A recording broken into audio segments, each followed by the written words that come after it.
¿Y si digo algo mal? ¿Y si me miran raro? ¿Y si se ríen de mí? Recuerdo una vez que fui al supermercado en España y quería comprar queso de cabra.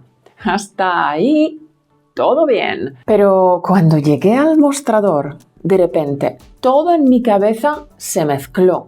Empecé a pensar en la conjugación correcta para preguntar. Estaba tan concentrada en decirlo perfecto que terminé pidiendo queso de cabrón. Sí, lo dije en voz alta y con toda la seguridad del mundo. El dependiente me miró aguantando la risa y me corrigió con mucho tacto. Queso de cabra, querrás decir. Me sentí roja como un tomate, pero ¿sabes qué? Al final me entendieron. Me llevé mi queso y una buena historia para contar. Ese día aprendí algo que cambió mi manera de ver el aprendizaje de idiomas. No necesitas hablar perfecto para comunicarte. Muchas veces caemos en lo que yo llamo la mentalidad de estudioma. Es cuando pasamos horas estudiando reglas gramaticales, memorizando listas de vocabulario y aún así nos sentimos incapaces de abrir la boca. Si estás entendiendo este podcast, aunque sea apoyándote en los subtítulos, eso ya significa que tienes lo que necesitas para empezar a comunicarte con otras personas. Y aquí es donde entra una técnica que me funcionó increíblemente bien cuando estaba en ese punto de querer hablar pero sentirme bloqueada. La clave está en empezar a construir frases cortas y simples, tanto en vocabulario como en sintaxis.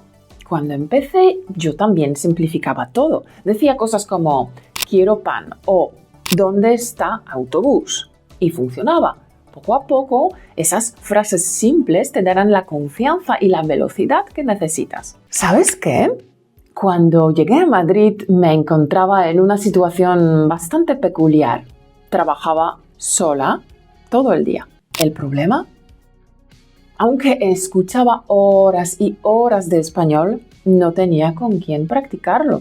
Cero interacción. ¿Cómo podía mejorar si no hablaba con nadie? Un día, después de escuchar la radio durante horas, decidí probar algo diferente. Había grabado una entrevista con un actor español y se me ocurrió una idea algo loca. Reproducía la entrevista y pausaba después de cada pregunta. ¿El objetivo? Fingir que yo era la persona entrevistada y responder como si estuviera en un programa de radio. Pronto me di cuenta de que este pequeño ejercicio tenía un efecto increíble. Empecé a ganar confianza. Mis palabras sonaban más naturales, mi pronunciación mejoraba. Y lo más importante, estaba entrenando mi cerebro para usar el español en lugar de solo escucharlo pasivamente. Ahora bien, aquí viene lo mejor. He creado una versión mucho más estructurada de este simulador. Es una clase gratuita que llamo Simulador de Vuelo, diseñada específicamente para que practiques preguntas y respuestas como si estuvieras en una conversación real. Todo lo que tienes que hacer es ir a españolautomático.com/juego y empezar. Y aquí va tu desafío. Dedícale solo 4 minutos al día durante una semana. Déjame un emoji de pulpo en los comentarios. Sí, un pulpo. Es nuestra clave secreta para decir estoy comprometido a mejorar mi español. Mira, cuando llegué a España, escuchaba español todo el tiempo, en la radio, en la tele, incluso en los supermercados, pero en cuanto intentaba abrir la boca, ¡puf!, me quedaba en blanco. Entendía las palabras en mi cabeza, pero cuando quería usarlas, nada. Hasta que un día, casi por casualidad, descubrí algo que lo cambió todo. Es algo tan sencillo que al principio pensé, esto no puede ser tan importante. Pero después de un tiempo, este pequeño truco se convirtió en mi mejor herramienta para desbloquear mi español. He preparado un vídeo con 10 frases esenciales para hacer amigos en España y te dejo el link en la descripción para que lo veas al terminar este vídeo. Pero aquí viene la clave. No se trata solo de escuchar las frases, sino de repetirlas en voz alta. Aquí viene mi desafío para ti. Practica estas 10 frases durante 4 minutos al día, durante una semana.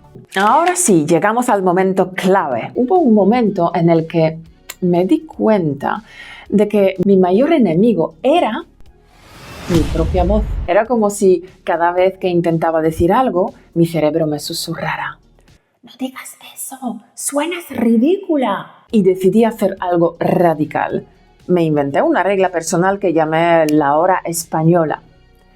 Básicamente, todos los días me obligaba a hablar solo en español durante una hora. Y no había excusas.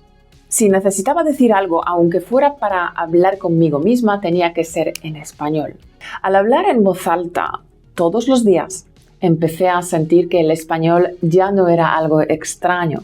Las palabras salían con más naturalidad, los sonidos se volvían menos torpes y lo mejor de todo, perdí el miedo a cometer errores. Aquí va mi consejo práctico. Empieza ahora mismo. Tómate 10 minutos hoy y cuenta tu día en voz alta. Ponte una alarma en tu móvil. Llámala hora española y comprométete a hacerlo todos los días. Déjame un emoji de fuego en los comentarios si estás listo para tu hora española. Aquí te dejo un vídeo donde puedes escuchar y repetir 10 frases súper útiles para hacer amigos con nativos.